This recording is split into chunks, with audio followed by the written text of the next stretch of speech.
Hello students, welcome to the digital world. Now the next topic is evolution of computers, how computers evolved. From the simple calculator to a modern day powerful data processor, computing devices have evolved in the relatively short span of time.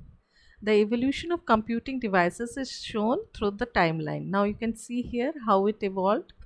Now in 500 BC abacus, computing is attributed to the invention of abacus almost 3000 years ago. It was a mechanical device capable of doing simple arithmetic calculations only. Next is in 1642 Pascaline, Blaise Pascal invented a mechanical calculator known as Pascal calculator or Pascaline to do addition and subtraction of two numbers directly and multiplication and division through repeated addition and subtraction. Next is in 1834. Now, this is a great revolution, analytical engine. Charles Babbage invented analytical engine, a mechanical computing device for inputting, processing, storing, and displaying the output, which is considered to form the basis of modern computers. So, from here it started. Then 1890 tabulating machine. Hermann Hollerith designed a tabulating machine for summarizing the data stored on the punch cards.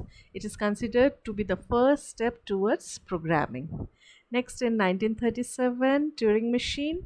The Turing machine concept was a general purpose programmable machine which was capable of solving any problem by executing the program stored on the punch cards. Next, 1945, ENIAC and EDVAC. This is the first computer. So, John von Neumann introduced the concept of stored program computer, which was capable of storing data as well as program in the memory. The EDVAC and then the ENIAC computers were developed based on this concept. Now, this is also very important. Next is 1947, transistors. Vacuum tubes were replaced by transistors developed at Bell Labs using semiconductor materials.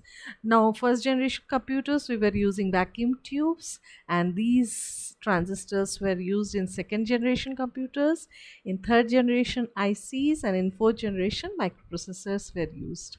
Now in 1970, IC integrated circuit is a silicon chip which contains entire electronic circuit on a very small area.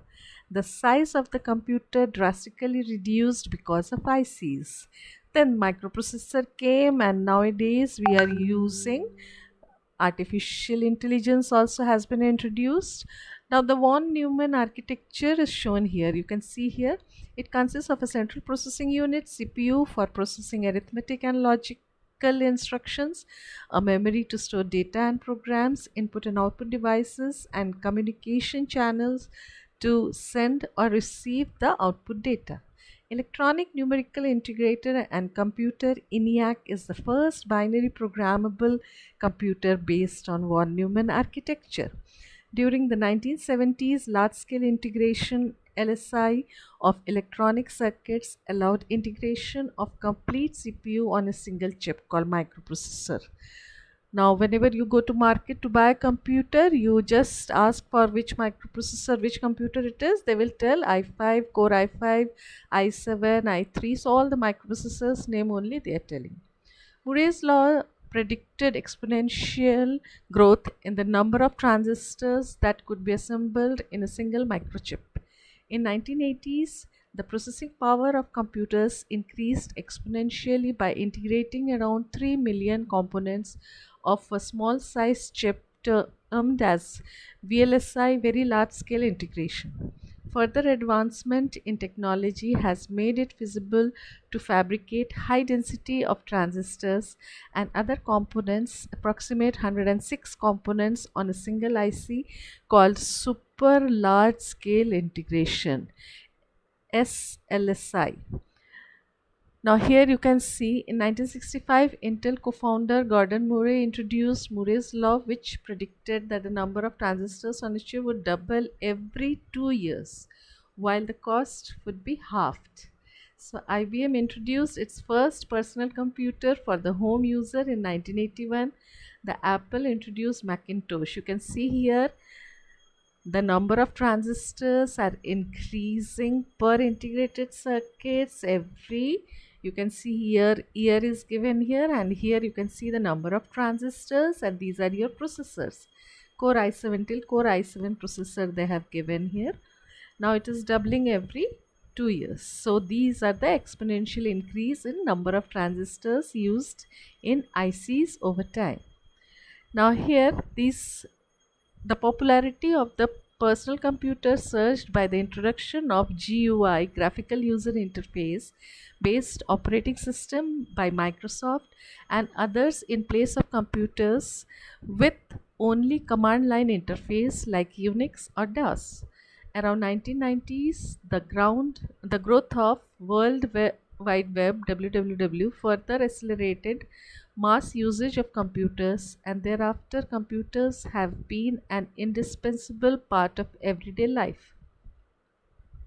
Further, with the introduction of laptops, personal computing was made portable to a great extent. This was followed by smartphones, tablets, and other personal digital assistants. These devices have leveraged the technological advancements in processor miniaturization, faster memory, high speed data, and connectivity mechanism. The next wave of computing devices includes the wearable gadgets such as smartwatch, lenses, headbands, headphones, etc.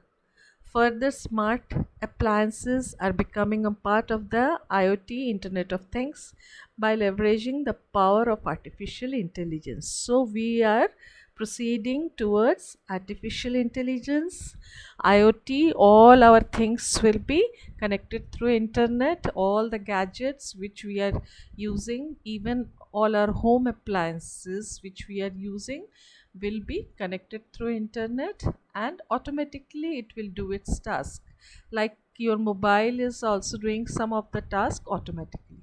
So this is the evolution of computers. Now the portion I am sharing in description, I am giving you all the theory part, so you note down in your copy the theory, and this is how computers evolved. So thank you, have a nice day.